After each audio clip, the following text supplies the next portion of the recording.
Pois eu bem sei os planos que eu estou projetando para vós, diz o Senhor, planos de paz e não de mal, para vos dar um futuro e uma esperança. Eu vou ler de novo.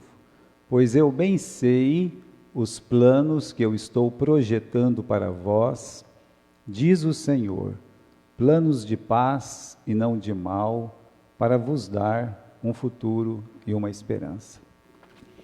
Bem, meus irmãos, eu voltei para ler esse versículo aqui, acreditar que ele é muito importante no nosso estudo hoje, porque Deus está falando aqui pela boca de Jeremias, que ele bem sabe os planos que ele projeta para nós. Isso é importante, você entender que Deus já tem um plano projetado para nós. Mas é mais do que isso, Deus diz que esse plano é de paz e não de mal, tá? E que esse plano é para dar um futuro e uma esperança. Eu sei que tem uma outra tradução e coisa e tal, mas o que fica mais perto do original, meus irmãos, é exatamente essa aqui, para vos dar um futuro e uma esperança. Às vezes não para te dar dinheiro, para te dar a saúde, para te dar... Você não está enxergando isso aqui, mas você está enxergando Deus dizendo assim, olha, eu tenho um futuro esperançoso para a sua vida. Porque a nossa vida, querendo ou não, é uma continuidade. Eu sou a continuidade, meus irmãos, você é a continuidade. Quando nós falamos da carne, nós falamos que nós somos continuidade.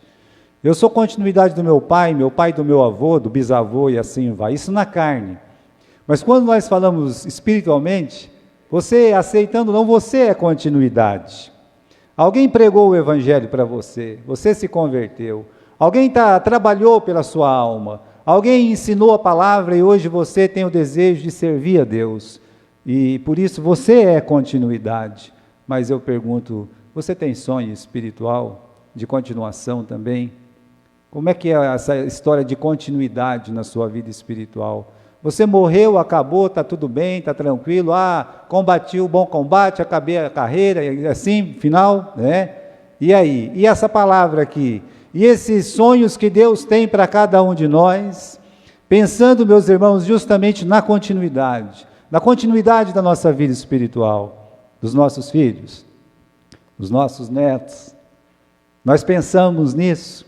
A continuidade da nossa igreja, a igreja aqui, Batista da Fé em Marília, que é a continuidade de uma outra igreja lá de Garça, que foi a continuidade de uma outra igreja lá de Manaus, que foi a continuidade de outra igreja em Cruzeiro do Sul, que foi a continuidade de uma igreja nos Estados Unidos, numa pequena cidade de 4.000 pessoas. Continuidade. Deus está dizendo, olha, o plano que eu tenho é para continuação. Hoje eu gostaria de falar, meus irmãos, de uma das pessoas que todo o nosso grupo, aqui, a Missão Batista da Fé, ela admira muito, que é o pastor João, mas eu não quero falar dele especificamente, eu quero falar do que Deus pode fazer.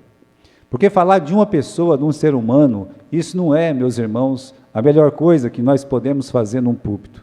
Mas quando nós podemos falar assim, olha o que Deus pode fazer, e na verdade não é cobrir a vida dele, porque eu não tenho condições para isso, Eu já peguei o barco andando em muito tempo, mas é só daquilo que veio ao meu conhecimento, daquilo que eu li, até alguns anos que ele chegou no Brasil e só mais, e tão somente, Mas do pouco, meus irmãos, que a gente vê, olha aqui, eu definiria esses primeiros anos do pastor João no Brasil como aquele Deus que nunca falha, sabe? Então, não tenha medo de servir o Deus que nunca vai falhar com você. Eu digo que você pode até falhar. Você pode ser uma pessoa fraca. Você pode ser uma pessoa cheia de defeito. Mas quando você entregou a sua vida para servir a Deus, quando você foi lá aos pés da cruz, Deus ele tinha aqueles planos que ele fala em Jeremias para você. Quando você chegou lá e depositou a sua fé, os planos de Deus era aquele lá. Então, não tenha medo de servir o Deus que nunca vai falhar com você. E essas palavras, meus irmãos, eu vou ver, não são minhas, essas palavras são da Bíblia, mas é uma frase que ele usou. Veja só, né? Chegou pelo milagre de Deus, é só um milagre de Deus que essas coisas acontecem mesmo, né? Mas pode pular aí. Isso é uma foto, né? Uma foto dele, né? Mas eu vou colocar essa foto aqui. Mandaram para mim ontem essa foto, e a filha dele mandou, né? Diga, olha o papai aqui. Tem um que tem a dona Alta junto, mas como é ele que morreu no sábado, tchau. E uma palavra que ele falava muito assim, ei pessoal, né? Para chamar atenção para o grupo. Oi pessoal, almoço, ei pessoal. Então, ei pessoal, né? Ele podia dizer para nós assim, o que ele disse de princípio, Deus nunca falha. Deus nunca falha. Eu quero ler uma frase dele aqui, meus irmãos. Aqui, as primeiras palavras que ele escreveu quando ele estava vindo para o Brasil. É um milagre mesmo a gente poder encontrar isso aqui, sabe? Ele é o seguinte, ele foi chamado, ele já tinha 9 anos de ministério quando ele foi chamado. O pastor João, a história dele é muito simples, né? Ele cresceu num sítio, ele era um rapaz do meio do mato. Você é do meio do mato? Está no meio do mato também? Não tem problema nenhum. Ele era do meio do mato, tá andando lá descalço, ajudando o pai, cuidando de boi, essas coisas, até que estourou uma guerra. Você sabe, a Segunda Guerra Mundial, não estourou uma Segunda Guerra? E, meus irmãos, a liberdade tem um preço, os ucranianos que o digam. Então ele pegou o irmão dele, no sítio do vizinho, o fulano lá e o Beltrano no outro sítio, esse pessoal do meio do mato, né? Essa gente foi para a guerra, eles foram lá fazer o quê? Tem que ir para a guerra, para poder defender a liberdade. E eles foram, ele, o irmão dele, e muitos amigos de infância, todos eles foram para a guerra, inclusive dos nossos missionários, os 4 primeiros missionários que nós tivemos, 3 deles tinham servido na guerra, com o pastor João, que foi o 5º, então seriam 4. Só um deles lá, um casal que já era mais velho, não tinha ido. Mas imagine, meus irmãos, que ele foi para a guerra, ele voltou, e tinha uma coisa na cabeça dele. Ele falava assim, olha, isso ele disse para mim, ele falava, quando eu estava lá, eu me preocupava com meus amigos que estavam morrendo, mas eu não podia fazer nada. Porque você está lá e de repente você está no barco, você está andando e daqui a pouco alguém solta uma bomba, o barco afunda.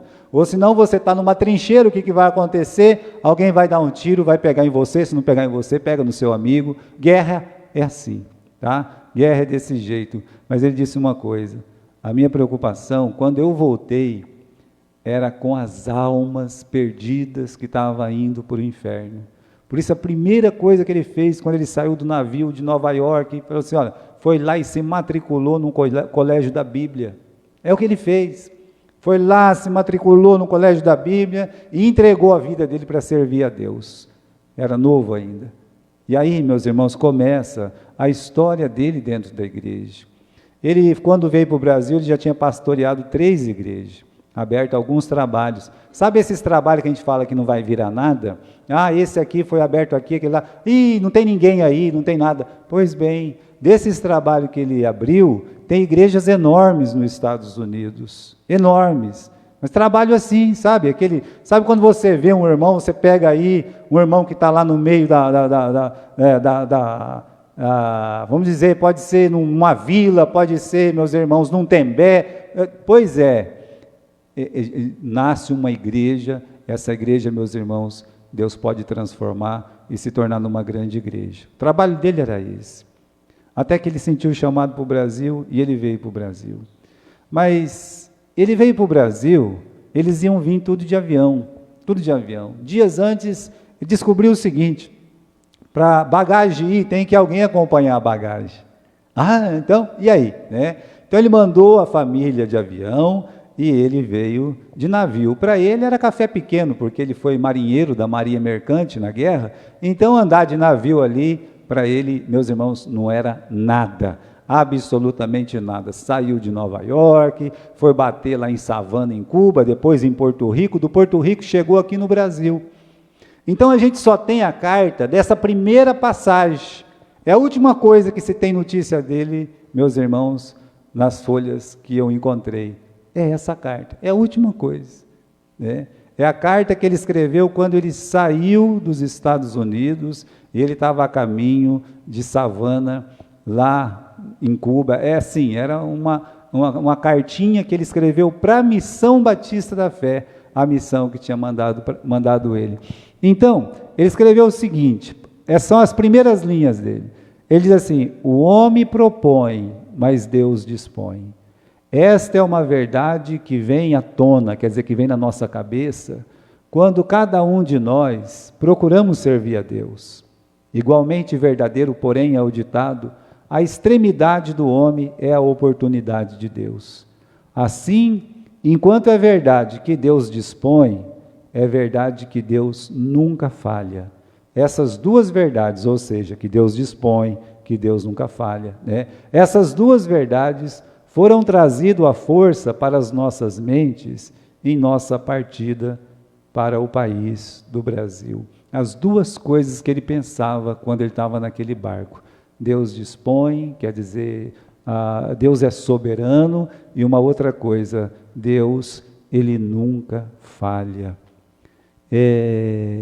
Veja só, eu queria fazer uma breve meditação nessa palavra dele aqui, né?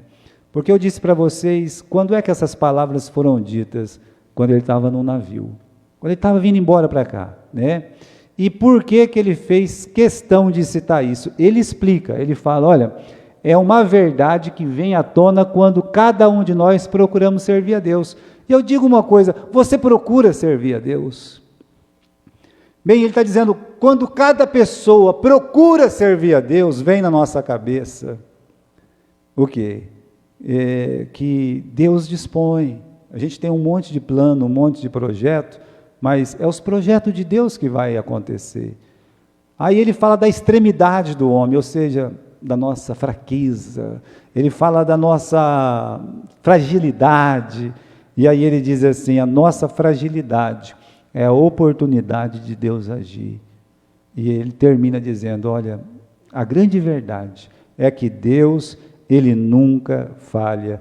Então, se você procura servir a Deus, saiba que é muito bom você ter planos, você ter projetos, mas lembre-se, os seus projetos, eles não são maiores que os planos de Deus na sua vida.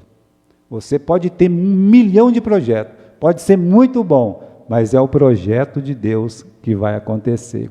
A outra coisa, né, é que quando vier os temores, as suas limitações, só tem um jeito de vencer isso, né? Pela fé no Deus, que nunca vai falhar. Ou seja, Deus, ele nunca vai falhar. Agora, o que me chamou mais a atenção, quando eu estava lendo essa pequena carta, a carta é maior do que isso e muito, né? Mas o que mais chama a minha atenção é o seguinte, é o momento que ele falou isso aí. Sabe, assim, eu estou acostumado a ler livros, eu estou acostumado a ler biografia, eu sou uma pessoa que eu gosto de ler, eu não tenho problema com isso. Não tenho preguiça de ler. Se eu achar que o livro de 1000 páginas deve ser lido de capa a capa, eu vou ler, eu não tenho problema com isso. Só que é o seguinte, geralmente, essa frase, Deus nunca falha, ela aparece no fim, como um comentário, sabe? Vai aparecer no fim. E talvez seja o melhor momento mesmo, ou seja, um pastor falar no final do sermão, meus irmãos, Deus nunca falha. É o melhor momento, seria o final, né? Quando a gente lê a história da Bíblia, por exemplo, do bom José, veja o José na Bíblia, eu vejo em José, meus irmãos, um Deus que nunca falha. Mas quando é que nós vamos realmente descobrir que Deus nunca falha? Quando é que José, descobriu que Deus nunca falha? Foi no final, foi lá, porque ele não percebia isso por muitos anos, por mais de 20 anos ele não percebia isso. Que Deus nunca falha, porque o dia que ele estava preso, que ele estava lá naquele calabouço lá, ele falou para o copeiro, copeiro, eu não fiz nada para estar aqui, fui vendido e tal, ele não menciona o nome de Deus, ele pede ajuda para um copeiro, ele não roga a Deus. Então, meus irmãos, geralmente nós falamos isso quando deu tudo certo, se deu tudo certo, eu vou lá na frente e falo o quê? Deus, ele nunca falha. Você lê a biografia de alguém, pode ser de Hudson Taylor, pode ser, meus irmãos, do Adoniran Judson, pode ser de que for, né? Você vai querer falar, Deus nunca falha, é no final. Agora eu peço que você preste atenção quando é que ele falou isso. Porque isso é muito importante para nós, é importante para mim, é importante para você. Ele citou essa frase, ele nem tinha chegado no Brasil, ele está de barco, ele não sabe o que espera ele lá do outro lado. E ele olha para a missão, ele olha para aqueles que estão pagando para ele vir, ele olha para a família dele, ele olha para os parentes, ele olha para todo mundo, ele diz isso aí, eu estou indo, eu tenho certeza que Deus não vai falhar comigo. Deus não vai falhar comigo, Deus não vai falhar com meus filhos, Deus não vai falhar com a igreja, Deus não pode falhar, Deus nunca falha. Ele está dizendo isso aqui, ele está dizendo, ele nem colocou a mão na massa ainda, mas ele tem isso aí. Não é fácil dizer isso para si mesmo, não é fácil. Principalmente, você no começo, você dizer, eu tenho uma coisa para falar aqui, o quê? Deus, ele nunca falha, meus irmãos, não é fácil. A Sara, depois de 10 anos que Deus tinha feito a promessa que ela teria um filho, que o Abraão teria um filho, sabe o que ela disse? Ela disse assim, Abraão, Deus falhou, eu não posso ter filho. Mas só você ler o capítulo 16, ela diz literalmente isso, Deus falhou. Para você ver, meus irmãos, que ela é uma espécie de mãe da fé, mas ela num momento da vida dela, com 10 anos, ela disse, Deus falhou, eu não posso ter filho, pega minha serva Agar e tenha uma filha com ela. Você vê o Abraão, meus irmãos, ele demorou mais de 40 anos para aprender essa verdade, que Deus nunca falha, porque ele foi, meus irmãos, assim, crendo, mas ele teve um filho com Agar. E depois, meus irmãos, quando o anjo aparece e fala, ele diz, Oxalá, viva Ismael na tua face. Mas quando Deus fala para ele, vai lá, faz a Aquedá, vai lá, faz o sacrifício no Monte Moriá, ele diz, Isaac, Deus não falha nunca, ele vai prover para você o quê? Um cordeiro. É naquele momento que ele diz, Deus não falha nunca. Se você morrer, Deus vai te ressuscitar. Mas fazia 40 anos, no mínimo, que Deus tinha chamado ele. O pai da fé levou 40 anos para citar, Deus, ele nunca falha. E o José, como eu disse para você, é um personagem maravilhoso, que eu amo muito na Bíblia, mas ele, meus irmãos, também, ele demorou para aprender que Deus nunca falha. Agora imagine, ele tinha 29 anos de idade quando veio para o Brasil, com 29 anos de idade, ele está dizendo para todo mundo, eu quero dizer para vocês, que Deus, ele nunca falha. Qual que é a primeira frase dele mesmo lá? Né? Pode pular, né? É essa aqui, né? Volta lá, pode pular, né? Isso, né? O homem propõe e Deus dispõe. Você precisa acreditar, você precisa disso, eu preciso, mas você também precisa. Eu preciso porque eu sou pastor? Não, é porque eu sou um crente. Você precisa porque você é um crente, não é porque você é membro da Igreja Batista da Fé. Você precisa entender o seguinte, acreditar que Deus, ele está no controle de todas as coisas. Você sabia que essa frase que ele falou não existe na Bíblia? O homem propõe e Deus dispõe, do jeito que está aí, não está na Bíblia. Mas nós temos um versículo na Bíblia. Aqui, meus irmãos, em Provérbios 29 e 21, diz assim, uma pessoa tem muitos planos no seu coração, mas somente o que é determinado por Deus acontecerá. E isso é Provérbios, né? Isso é Bíblia. Agora, qual que é a diferença da primeira frase para o que está escrito na Bíblia? Nenhuma, praticamente nenhuma. Aqui Deus está falando, olha, você pode fazer muitos planos no seu coração, somente o que Deus determinar é que vai acontecer. Então nós temos que estar sujeitos, o meu plano, os meus projetos, tem que estar sujeito ao projeto, ao plano de Deus, esse plano soberano, né? E com certeza, irmãos, a vida dele estava cheia de planos. Assim, as minhas histórias com ele, né, acaba justamente no ano que ele chega. Estava explicando isso para a irmã Nora. No ano que ele chega, acaba, não tenho mais a informação, mas eu tenho informação de antes um pouco, para poder, dava para entender o que estava acontecendo, né? Vieram alguns missionários, o projeto da missão, a missão chamou ele, né, e incumbiu ele mesmo. Quando ele, sabe, ele pegou o navio, ele tinha que trazer uma prensa, né, para poder fazer livros, essas coisas assim, e ele fez. Ele era muito inteligente. Mas a missão estava apostando muitas fichas nele, dizendo, você vai lá, tem que construir um prédio lá para tabernáculo, que os outros missionários 4 que foi antes de você não conseguiu, você tem que ter esse projeto aí, né? Outra coisa que você tem que fazer é fundar um seminário, fundar uma escola, né? É isso que você tem que fazer lá, você tem que fazer as coisas rodar, né? Então ele veio com essa esperança. E quando a gente lê as cartas do secretário da missão, antes dele vir, o secretário já estava falando, nós precisamos de um homem que faça isso, nós precisamos de um homem que faça isso. Aí diz, achamos um homem que talvez faça isso. Bem, irmãos, então a missão tinha um sonho para ele, construir um prédiozinho no tabernáculo e fazer um seminário nascer aqui no Brasil e poder ensinar jovens pastores. É o que a missão ia cobrar dele. É o que a missão queria muito, estava cobrando aí dos outros, ia cobrar dele, a esperança disso aí. Né? Ele também tinha planos. O plano dele é o Brasil. Né? Não, vou começar um seminário sim, mas ele nunca deixou de falar. Meu sonho é ter trabalho, abrir igrejas em cada estado do Brasil. Esse é o sonho dele. Né? Então ele está lá. E tinha um sonho, a missão tinha um sonho, ele tinha um sonho, né?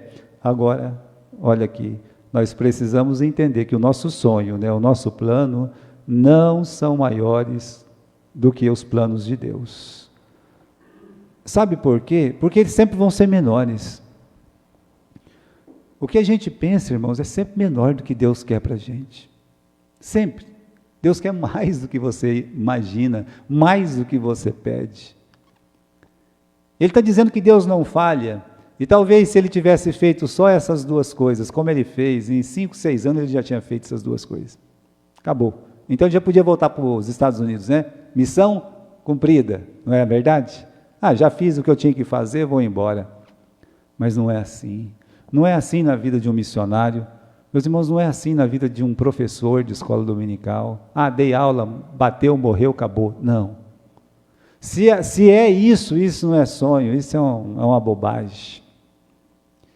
Querer ter, meus irmãos, ser missionário para vir aqui cumprir o papel da missão e voltar, isso aí não é ser missionário. A mesma coisa no nosso trabalho, eu como pastor, vim aqui, preguei, fechei a Bíblia, tal, tchau e benção, vou mandar todo mundo embora. Isso também não é ser pastor. Como também não vai ser, meus irmãos, se a música acaba aqui, coisa e tal, não é uma devoção. Os professores, se eles fazem isso com seus alunos, isso não é uma devoção. Isso não é um sonho, não. Isso aí não é nada. Qualquer um pode fazer isso. Mas quando você tem o seu coração, até nossas camisetas ficaram prontas. Qual que é o nosso lema mesmo? Não é nosso, esse lema eu tirei da missão. Um coração para as missões. Então ele tinha um coração para as missões. E por isso, meus irmãos, o que ele sonhava era muito pequeno, perto daquilo que Deus tinha para a vida dele. Aí sim nós temos o nosso versículo, né? Que eu sei os planos que eu projeto para vós. Não é o sonho da missão para ele, não é o sonho que ele tinha dele próprio. Não, Deus está dizendo, eu sei os planos que eu projeto para vós, diz o Senhor, de paz e não de mal, para vos dar um futuro e uma esperança. Então eu vejo continuidade. É isso que eu vejo. Eu vejo continuidade. E aí, meus irmãos, tem um problema, porque ele não citou só isso, o homem propõe e Deus dispõe. Ele citou uma outra frase lá, que é, a extremidade do homem é a oportunidade de Deus. Isso é uma palavra, meus irmãos, de um camarada inglês que traduziu a Bíblia para os jovens, trabalhava muito com os jovens, e ele que citou essa frase, e muita gente vem copiando essa frase, né? Mas essa frase também não está na Bíblia, né? Quando fala a extremidade do homem, é o que? É a oportunidade de Deus. Então, na execução da obra, vem aquelas dúvidas, será que eu sou capaz de fazer isso? Será que eu sou digno de fazer isso? Então, eu penso assim, né? Dentro da frase que ele cita, ele mesmo fala, é isso que veio no meu coração. quando eu deixei o Brasil, veio no meu coração que Deus é dono dos projetos. Veio no meu coração que o homem é fraco, mas a nossa fraqueza é uma oportunidade para Deus agir. Então, o Brasil era grande demais, ele era pequeno demais, e o agravante maior é a experiência recente da missão, porque todos os outros missionários também vieram com sonhos. A história da nossa missão é muito simples. Em 1923, chegou o nosso primeiro missionário. É por isso, irmãos, que o ano que vem é o centenário da nossa missão. Eu estou tentando preparar vocês, a nossa igreja, para esse centenário. E eu vou para Manaus para ver se eu consigo fazer alguma coisa por lá também, porque ninguém vai esquentar a cabeça com isso. Mas é o nosso centenário. Há 100 anos atrás, praticamente, veio o nosso primeiro missionário. O segundo missionário, ele só veio em 1945. Ele veio com todas essas esperanças do John Hatch. Chegou no Brasil, quando chegou em Belém, ele tinha que embarcar para Manaus, para de Manaus ir lá para Cruzeiro do Sul. Ele não saiu de Belém. A mulher já se assustou, já ficou doente e voltou embora. Não deu nada. Aí veio o segundo casal. Esse ficou um pouco, e muito disposto, muito alegre, firme. A esposa ficou doente. Não tem médico em Manaus. Vamos para Belém. De Belém. Vamos voltar embora para os Estados Unidos. Voltou de novo. Ficou mais um ano.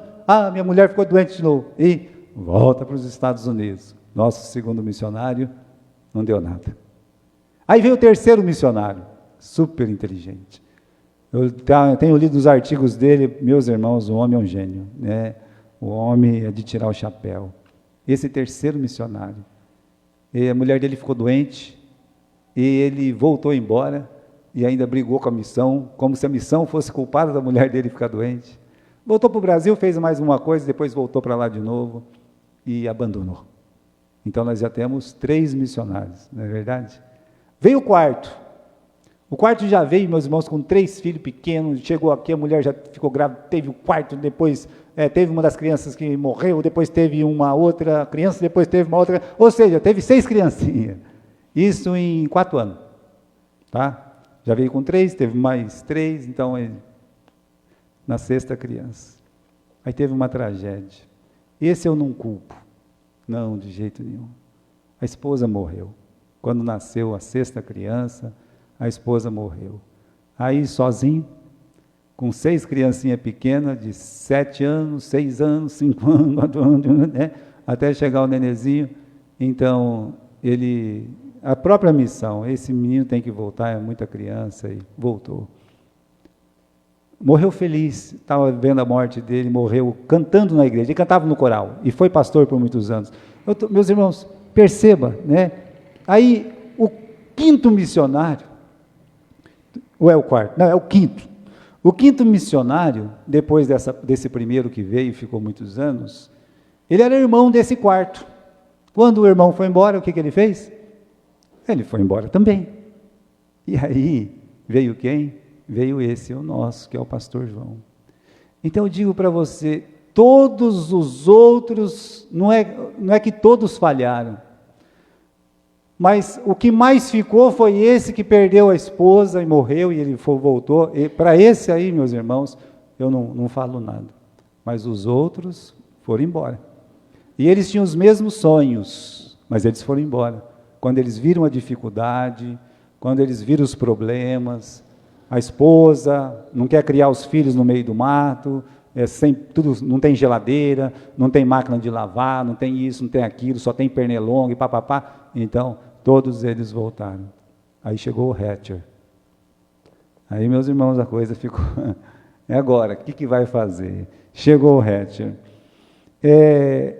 Então, vem esse pensamento, a extremidade do homem. Então, quando ele estava no navio, eu penso isso, que ele pensou exatamente nos seus antecessores.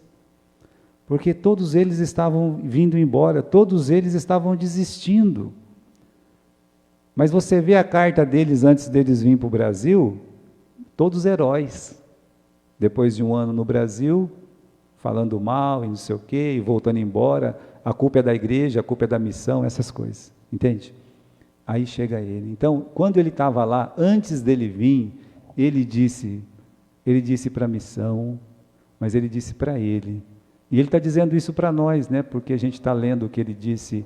Ele disse, olha, quando eu chegar no meu limite, vai ser o quê? A oportunidade de Deus. Porque Deus nunca falha. Quando eu chegar no meu limite pode ser minhas forças, meu limite pode ser o tratamento com a minha família, meu limite pode ser as minhas falhas. Mas ele disse, quando chegar no meu limite, é a oportunidade de Deus agir. Quando chegar, meus irmãos, no seu limite, lembra disso. Você não tem força, não sabe o que vai fazer, não sabe para onde ir, se entrega. Se entrega porque é a oportunidade para Deus agir. Moisés, realmente ele se sentiu incapaz quando Deus chamou ele, diz, não, pode mandar outro porque eu não vou. Chama outro, eu nem sei falar, né? É aquele jeitão dele. Não, eu não vou. E Deus disse, você vai e você vai, né? E ele foi, apesar dos trancos e barrancos iniciais, ele foi. E uma coisa engraçada que acontece com Moisés, é que ele se apresenta para os judeus, todo feliz, todo alegre, né? E aí ele se apresenta para o faraó, chega assim para o faraó com autoridade que veio de Deus. Deus mandou você soltar Israel. Se você não soltar o primogênito de Deus, Deus mata o seu primogênito. Ele era valente, né? Só que o faraó entrou por aqui, saiu por aqui. E judiou dos judeus. Quando ele saiu lá para fora, os judeus estavam tudo com a cara virada com ele. Ele disse isso aqui, olha, né? Se sentiu fracassado. Logo no começo, ele disse, Senhor, por que o Senhor me enviou? Para esse pessoal ficar me xingando? Foi por isso? Ou seja, ele descobriu que ele não era nada. Ele descobriu que, por ele mesmo, ele não ia tirar ninguém lá do Egito. Aí Deus disse essa palavra para ele. Deus respondeu, agora que você fracassou, agora que você está se sentindo ninguém, agora que você viu que um homem de carne não pode fazer nada, então agora você vai ver o que eu hei de fazer. Se cada um dos primeiros missionários, quando vieram os problemas, tivesse essa concepção de dizer, eu não estou aguentando, mas Deus nunca falha. Eu não consigo, Deus, mas eu sei que o Senhor não falha. Não sei o que o Senhor quer, não sei o que o Senhor está fazendo, né? Mas eu quero me entregar em suas mãos. Então, irmãos, não deixe que temores ou incertezas domine a sua vida. Não permite. Nem sempre as coisas que acontecem é daquele jeito que nós planejamos, né? Já planejou umas férias? Já? Né? Bem, não sei, né? Tem gente que vai para a praia e sempre dá sol, né? Não é assim que acontece comigo, não, né? Às vezes acontece. Dessa última vez, o sol queimou o tempo todo. Mas chegou o tempo de a gente fazer o projeto, fazer o plano, e 10 dias, choveu 11, tá entendendo? Fechado, tempo fechado, trovão, raio, não sei o quê. O plano era um, né? Mas você acabou se frustrando. Então, ele tinha muitos planos. Ele é um jovem pastor. Esposa dele, uma jovem missionária. 3 crianças, não eram tão pequenas, né? Porque já eram maiorzinhas de 10 e poucos anos. Talvez não tinha 10 anos, mas não eram tão grandes, tão pequenas, né? Então, logo que ele chegou, ele também teve situação desconfortante. Todos os outros missionários, todos, tinha um missionário para receber eles. O que veio em 45, o que veio em 49, o que veio em 50, o que veio em 51 e o que veio em 54. Todos eles tinham um missionário para receber, falando em inglês para ele, dizendo assim, aqui é o Brasil, né? Aqui é Belém. Aqui, isso aqui, você compra carne aqui, né? Você compra fruta ali e tal. Tinha um falando em inglês para ele. Então ele deu azar, se a pessoa quiser falar desse jeito. O missionário que estava aqui quando ele veio, estava de férias, meus irmãos, né? Então ele não tinha um missionário para receber ele, já chegou sozinho, né? E ele foi para a igreja da Tabernáculo e da Calvário. A igreja da Calvário é a igreja que a Mariazinha se converteu. 2 casinhas de tábua cobertas por, sabe, sapé. Essa é que é a verdade. 2 casinhas de tábua cobertas de sapé, e a maior delas era Tabernáculo, cujo pastor era o pastor Francisco Santiago, que desde 1932 era pastor. Um homem que nunca foi na escola, um homem que nunca estudou um ginásio, um homem que aprendeu a ler com o pastor dele, que ensinou ele a ler. Ele foi o primeiro convertido da nossa missão, o primeiro, Francisco Santiago. E ele já era pastor, só que ele tinha 72 anos. Os outros missionários que veio antes do pastor, tudo implicou com ele. Sabe por quê? Porque quer mandar. Como é que você vai mandar num homem de 72 anos? Que já sabe tudo da Bíblia, que trabalhou muito mais que qualquer missionário, que organizou aquela igreja. E aí? E ninguém quase deu certo com aquele missionário, com o pastor. O pastor João chegou, tinha que ser ajudante dele, e ajudante do pastorzinho da Mariazinha, que era um novinho também, mas boca dura. Não era boca dura, não. Mas o pastor João Dias foi o primeiro pastor da Mariazinha, João Dias, né? E sabe como é que o João Dias aprendeu a ler? Com a Bíblia. O pastor Santiago, que nunca foi numa escola, ensinou ele a ler, porque ele também nunca foi na escola. Então você está falando com pessoas iletradas, aí vem um missionário, com faculdade, né, com experiência de guerra, bem vestido, bem trajado, sabe? E aí tem que fazer o quê? Tem que sentar, ouvir os pastorzinhos e coisa e tal, né? Então, esse é o segundo incômodo. O terceiro incômodo é que pouco tempo depois ele foi numa congregação de Faro. Já ouviu falar do Rodrigo Faro? Né? Então, foi uma cidadezinha aí entre entre o Pará e o Amazonas, que se chama Faro. E lá a dona Alta perdeu o bebê, né? E ele então pegou uma caixinha de sapato, pegou o filhinho dele e enterrou na selva, ele e Deus. Tudo que os outros missionários achavam difícil, achavam um grande problema, os que o antecederam, o pastor João passou. Ele passou por tudo isso. Repare nas 3 situações, né? A solidão missionária. Não tem ninguém para ajudar a gente aqui, vou embora. Foram. Trabalhar, se sujeitar com alegria e satisfação com pastores que não tinham nenhum estudo, nem diploma, não tinha nada. Ele fez. Entregar a saúde da família nas mãos de Deus. Então, essas 3 situações, por elas mesmas, tá? Elas tiraram todos os outros missionários do campo, todos, com exceção desse que veio em 1923. Só essas 3 coisinhas. Você acha que é muito essas 3 coisinhas? Tá? Muitos pastores já deixaram o ministério, por quê? Porque eles se sentiram solitários, abandonados. Muitos pastores já deixaram o ministério porque não conseguem trabalhar com outras pessoas. E é tanta briga, tanta confusão que eles têm que abandonar. Muitas pessoas abandonam o ministério quando vêm os problemas de saúde. Aí as pessoas começam a culpar Deus, começam a culpar todo mundo, sabe? Então o problema com família não somente tira pastor da igreja, mas problema com família tira membros da igreja, porque é só acontecer alguma coisinha de ruim, pronto, o mundo vai acabar.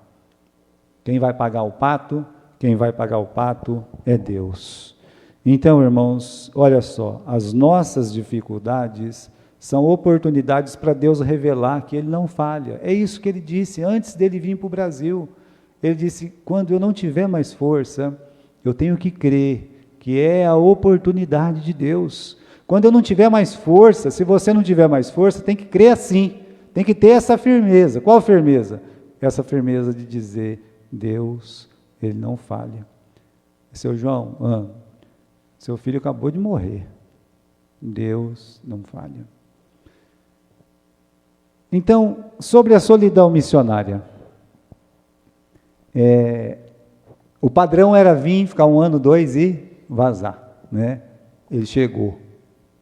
Ele foi embora do Brasil, ele tinha 90 anos. Ele chegou aqui, ele tinha 29.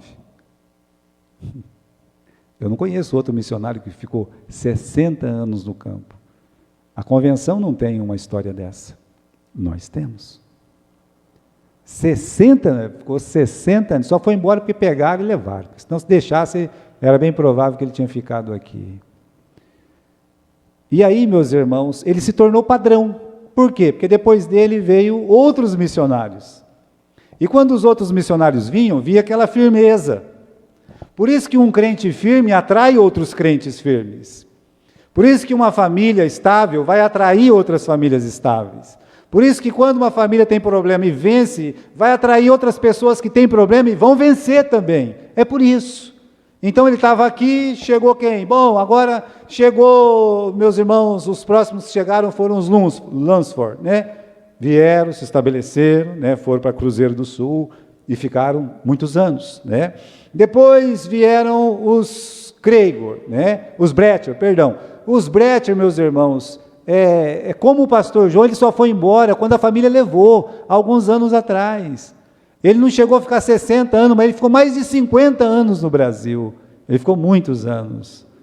Um homão grandão, sabe? Uma mulherzinha pequenininha, Dona Maria Brecher. Então, ele também perdeu um filho, porque o filho caiu da lancha e morreu afogado no Amazonas. A história do Brecher é muito bonita. Então, veja só, ele se tornou padrão para esses outros. Por quê? Quando eles chegavam, tinha uma pessoa firme lá. Por isso que quando nós temos membros firmes na igreja, e meus irmãos, isso é de um valor profundo no ministério.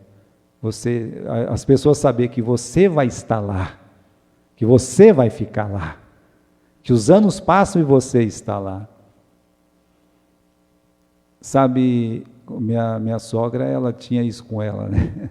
Passou sei lá quantos pastores lá, enquanto ela morreu, é verdade, mas ela sempre estava lá.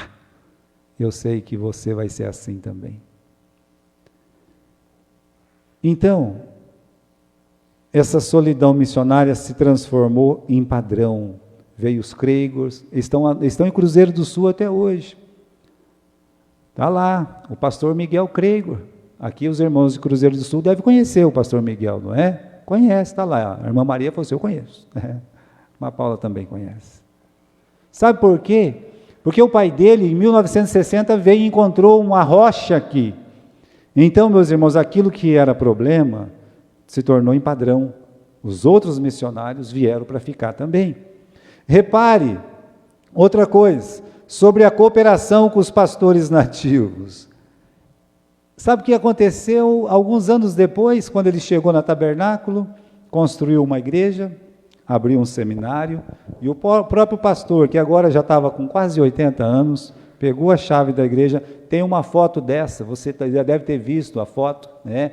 O próprio pastor Santiago pegou a chave da igreja, tá? E disse assim, esse aqui é para esse jovem pastor, toma conta dessa igreja, a igreja Tabernáculo Batista, né? Então, todo mundo que foi, implicava com o homenzinho. Pastor Santiago é desse tamanho, sabe? Um acrianozinho desse tamanhozinho assim. Pois ele entregou a chave da igreja e diz, eu não tenho mais essa força, estou entregando aqui o pastor John Hatcher, né? Foi uma igreja muito grande, e é uma igreja grande ainda. Irmãos, essa igreja, quando eu contei, há quase 10 anos atrás, quando eu contei, ela já tinha começado mais de 50 igrejas com templos, tá? Já tinha aberto mais de 50 igrejas. Essa igreja que eu estou falando, a Batista Tabernáculo. Mais de 50 igrejas.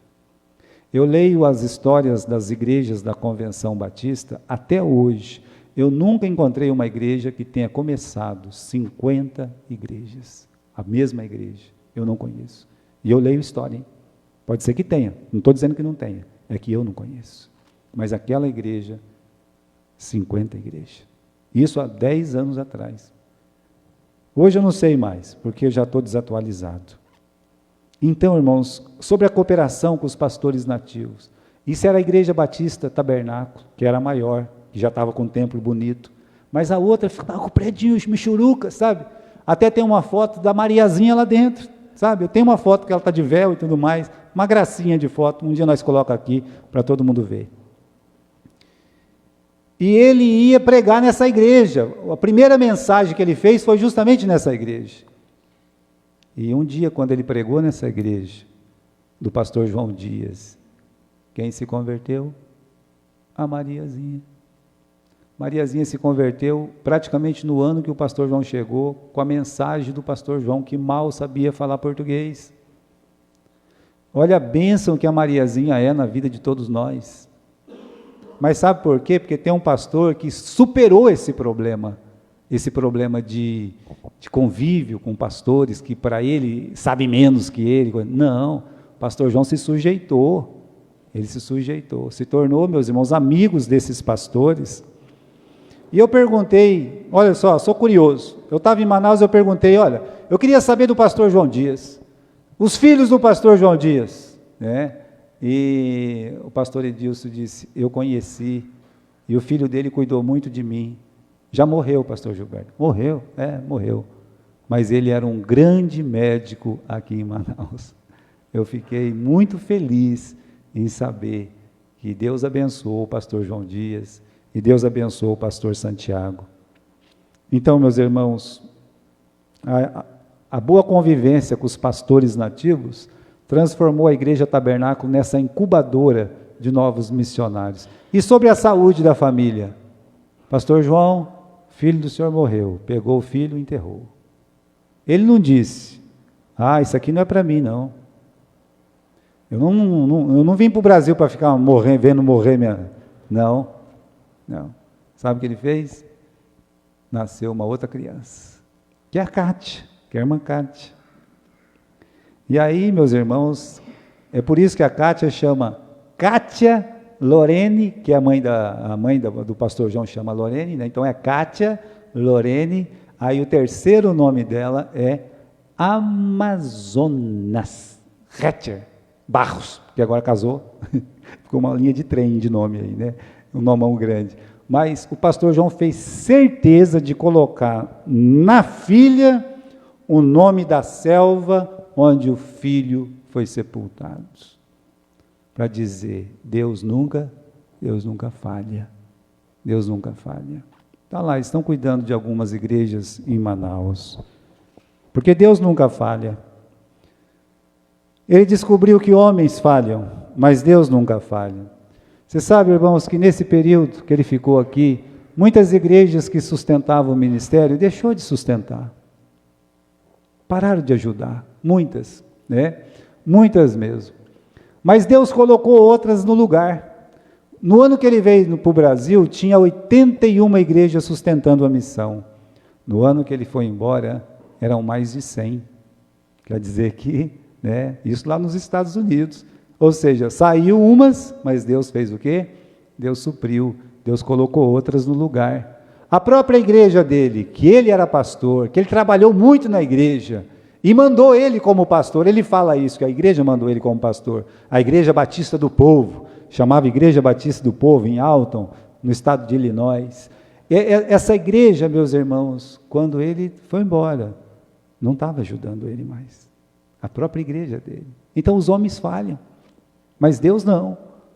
Muitos pastores que ele treinou falharam, muitos desistiram do ministério, mas Deus não falhou, Deus continua trabalhando com muitos discípulos do pastor João. Eu mesmo, lendo a história, eu vi que 2 deles, além de sair do ministério, venderam até o prédio da igreja. Mas a maioria ficou firme e está lutando. Seus 3 filhos homens são pastores, sua filha viva é casada com um pastor. Ou seja, Deus não falhou com os filhos dele. Está trabalhando com os filhos dele. Um está nos Estados Unidos, o outro está em Manaus. A igreja do outro que está em Manaus, para não ter nada, para ter poucos membros, para você falar, não tem ninguém aqui, hoje, mesmo depois da pandemia, tem 15 mil pessoas. Então, irmãos, é o filho dele. O outro está na França. Deus não falhou em cuidar dos filhos deles. Muitas igrejas que ele organizou se tornaram igrejas missionárias. E dessa forma, irmãos, os sonhos dele de novas igrejas, só vai fazer o quê? Só vai aumentando, aumentando e aumentando. E eu quero terminar aqui, né, dizendo que ele descobriu uma coisa. Eu acho que isso ficou evidente depois de 60 anos, né? Que os sonhos dele eram bem menores que os sonhos de Deus. Quando ele construiu o prédio da Batista Tabernáculo em Manaus, em 1957, em 2 anos eles conseguiram construir o prédio. Antes dele ir embora para os Estados Unidos, ele disse: eu queria que você ficasse com essas folhas dadas aqui pelo pastor Santiago. 7 folhas datilografadas, falando como é que eles construíram o prédio, né? Mas era um prédio muito moderno para a época. Sabe o que virou esse prédio hoje? Uma biblioteca dentro de uma igreja. É um prédio bem maior do que você está sentado aqui hoje, tá? Esse que eles construíram, que os irmãos americanos ajudaram a construir. Mas virou uma biblioteca. Então, os sonhos de Deus são bem maiores que os sonhos que nós temos, né? Ele veio para criar um seminário. Ele criou o seminário. Na verdade, ele criou mais de um seminário. O seminário fechou já lá, né? Já fechou. E o seminário que ele abriu aqui ainda está vivo, ainda está online, tá? Nós damos aula online. Juntei com o pessoal do Paraná e a gente está dando aula online, o CETEV. Mas ele tinha fundado um lá em Manaus que já fechou também, né? E o que eu percebi quando eu andei por Manaus e vejo lá o pessoal do Paraná, e o filho dele também lá, praticamente todas as igrejas têm seminário. Ou seja, o seminário que ele fundou já fechou, mas multiplicou, virou uma praga, né? Agora tem seminário da Missão da Fé em muitos lugares. Por quê? Porque os sonhos que Deus tinha eram maiores que os dele, e maiores que o da missão também, né? Ele fundou um colégio, meus irmãos, entre 1961 e 62. Não sei se foi o maior da Amazonas. Se não foi o maior colégio particular da Amazonas, ficou bem perto disso. Eles tinham até programa de televisão, para vocês terem uma ideia. Tinha programa de televisão. Tinha 20, 30 ônibus para carregar aluno para tudo quanto é lado em Manaus. Uma potência. 60 anos no ar. Já fechou. Não tem. Então o pastor falhou. Não, Deus não falha nunca, né? Você vai em Manaus, tem um monte de colégiozinho particular, Igreja Batista, Colégio Batista Sara, Colégio Batista Esther, Colégio Batista... Só mudou, sabe, pulverizou o negócio. Onde era a escola deles antes, hoje é uma escola militar com mais de 1000 alunos. Então, meus irmãos, os nossos sonhos são tão pequenos quando são comparados com o quê? Os sonhos de Deus. Deus, ele nunca falha. Pastor, tem uma coisa que falhou, né? O quê? É que quando ele veio para o Brasil, ele dizia, e morreu dizendo isso praticamente, que o sonho dele era abrir trabalho em todo o Brasil. Ele disse. Ele abriu lá no Maranhão, veio aqui por São Paulo, depois Paraná, mais Manaus, né? E aí já tinha no Pará, depois foi lá para Rondônia, coisa e tal, no Acre é o mais antigo e tal. Tem uma meia dúzia de estados aí que não tem, meus irmãos, um trabalho da Missão Batista da Fé, 3 ou 4. Então ele falhou. Não, está enganado. Quando ele veio, ele não veio sozinho, veio ele, a esposa, e tinha 3 crianças, 4 crianças quando ele veio. A Lene, o pastor Paulo, que está em Manaus, em Estados Unidos, o Davi, que está na França, mas tem um minguinho aqui, que era uma criança muito pequenininha, chamado Davi, esse que tem essa igreja grande. E acredite, irmãos, ele morreu, mas os sonhos dele não morrem, os sonhos de Deus não morrem com ele, né? Essa é que é a questão. E eu acredito muito que essa obra, ela vai crescer grandemente. Eu tenho, sabe, não é uma obra estática, falida, não. As igrejas, elas vão crescer. Olha aqui, isso que nós estamos vendo hoje aqui é um milagre de Deus. O que Deus tem feito, o que Deus tem feito nessa igreja também é um milagre. Você faz parte desse milagre. E eu creio nisso. Deus nunca falha, sabe? Nunca vai falhar. Sabe o que é falhar? É quando falta com a obrigação, uma promessa. É quando não acontece aquilo que se espera. E está acontecendo tudo aquilo, e muito mais, muito maior, né? Você olha para o ministério de qualquer pessoa que teme a Deus, você vai ver essa verdade. Deus nunca falha. 2 Coríntios capítulo 1, versículo 20, todas quantas promessas há de Deus, são nele o sim, e por ele o amém, para a glória de Deus por nós. Repare, eu quero que você preste muita atenção nesse versículo. Todas quantas promessas há de Deus, não é a tua promessa, não é o teu sonho, as promessas que Deus tem para você. São nele o sim, não depende de você. Se não for por mim, não depende não. É nele que está o sim, é em Deus. Por ele é o amém, ou seja, o cumprimento. Para a glória de Deus. Aí finalzinho, lá para acabar o versículo, está escrito assim, por nós. Resumindo, o cumprimento da Bíblia em nós glorifica quem? Deus. Então a vida dele, meus irmãos, quando ele fala, olha, Deus nunca falha, aquilo só glorifica a Deus. Quando ele termina a vida dele, vai embora, ele está numa cadeira, ele não pode fazer mais nada. A extremidade do homem é a oportunidade de Deus, ele não pode fazer mais nada. Há muito tempo ele já não podia fazer mais nada, nada de nada. E Deus parou? Deus não parou. Você está aqui. Você pode pregar a palavra de Deus. Você é a continuidade daquele sonho. Nós somos. É um coração para missões. Tem muita gente que ainda não entendeu essa frase. Essa frase é a nossa história. É a nossa história. E, assim, irmãos, a gente é cobrado, às vezes, eu sei que a gente é cobrado. Não sei quando, às vezes fui pensando, quando é que nós vamos arrumar a nossa igreja? Estava falando, foi com o Edinho, né, Edinho? Nós estávamos falando.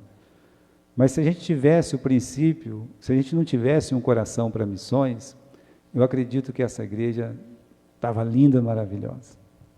Você estava andando em mármore aqui, você ia ter um forro, sabe, desenhado. Você ia ter um púlpito lindo, você ia ter um pastor bem melhor. Mas um coração para missões faz a gente investir em missões. E é isso. Ele morreu pobre. Sabe quem pagou o enterro dele? O governo.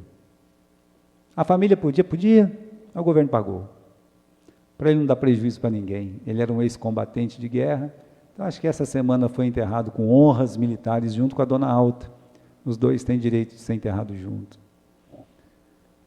Deus não falhou com ele nos 70 anos que ele esteve ativo no ministério nos Estados Unidos e aqui no Brasil. Deus não falhou com sua família, com sua esposa, e nem com seus filhos, e sempre os abençoando. Eu queria que você acreditasse nisso. Eu queria que você acreditasse nessa continuidade. Deus, Ele não falha. Então vai acontecer. Você precisa aprender a esperar, a superar os problemas, e a entender que quando você não tiver mais força, Deus vai fazer alguma coisa. Crê no Senhor Jesus Cristo e será salvo, tu e a tua casa. Deus prometeu cuidar de você, Deus prometeu cuidar dos seus filhos também. É uma promessa dele. E em todas as promessas dele, você tem nele o sim. Mas olha, irmãos, é para uma vida que glorifica a Deus, que honra a Deus. Então, eu só quero ler de novo aquela cartinha e vou terminar, né? Que está lá no começo, pode pôr para mim, fazendo um favor, né? Que diz assim: o homem propõe, mas Deus dispõe. Esta é uma verdade que vem à tona quando cada um de nós procuramos servir a Deus. Aí, quando cada um de nós procuramos servir a Deus. Se você procurar servir a Deus, Ele procurou. E não é servir a Deus de Araque. Se você procurar servir a Deus, você vai descobrir que mesmo sendo um fraco, mesmo que você não consegue, Deus, Ele nunca falha, porque você procurou servir a Deus.